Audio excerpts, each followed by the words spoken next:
Thank you, Chair. Thank you very much, Senator Scott. Senator Peters, please. Thank you, Mr. Chairman. And gentlemen, thank you both for your service.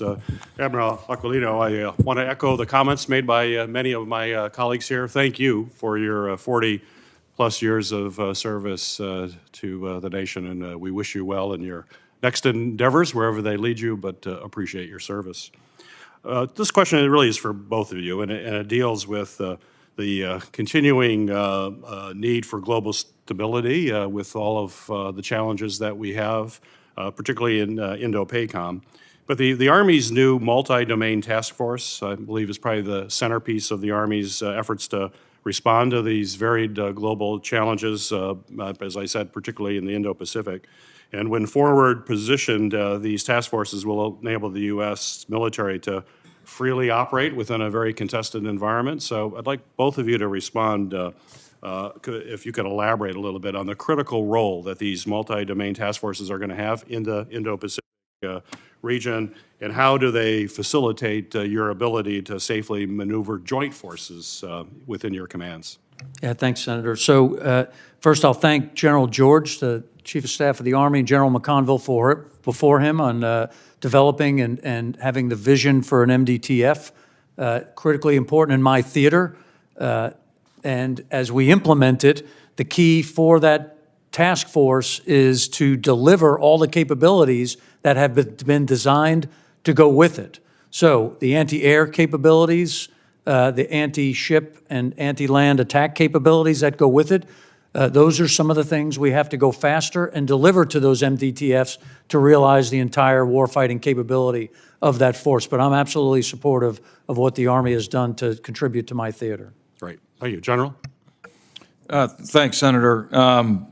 Well, I don't own one of the MDTFs. We do think of it in, that's the noun. I do the verb, multi-domain operations. And since we already sit inside the A2AD bubble, it's a little bit different problem set for me to solve.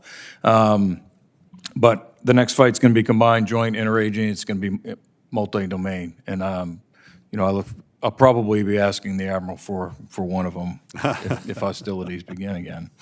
Very good. Thank you, General. Admiral, the Air Force plans to invest $5.8 billion over the next 5 years with the goal of fielding 1,000 collaborative combat aircraft by 2030. These CCAs will clearly play a significant role in any future combat, particularly in a contested environment. And successfully operating in these impermissible areas will require joint training across active duty, reserve, as well as guard components in a wide range of environments, which will mimic potential conflict zones. So my question for you, sir, is how do you envision these collaborative combat aircraft being utilized and integrated into the Indo-Pacific?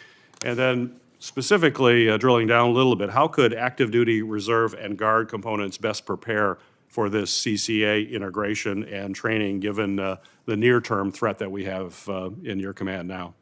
Thanks, Senator.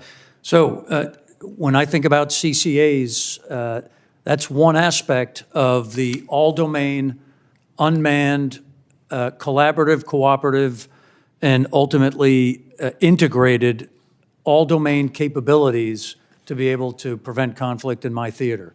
So along with the CCAs, right, there's unmanned undersea, on the sea, those are above the sea. And that is absolutely aligned with the approach that we believe will be valuable to both deter and then fight and win if need be. So I'm certainly supportive of the CCA piece. Again, on a common theme, faster, faster, faster. I'm not sure 2030 is soon enough. So we have to do that. As it applies to the training, I'm confident that the Air Force will design an approach such that all forces, active, reserve, guard, can be trained and ready to employ. From my seat, I don't separate those. We have a total force concept, and in my perfect world, it doesn't matter if it's an active duty reservist or a guardsman. When they show up, they're ready to fight, and they're ready to execute their mission set. So that's what I rely on the Air Force to deliver. Thank you, Admiral. Thank you, Mr. Chairman. Thank you, Senator Peters. Senator Budd, please. Thank you, Chairman.